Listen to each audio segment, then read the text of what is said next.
This is part 3 of trying to rebuild my 125cc dirt bike engine. Let's start off by taking off this cover. Perfect. Now let's pop this clutch panel off to expose the nut below.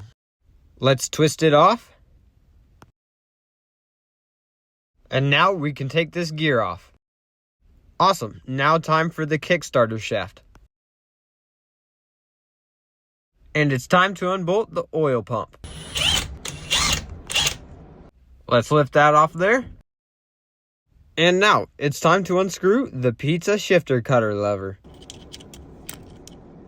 There we go. Now we can lift up the whole shifter assembly. Make sure to subscribe for part 4.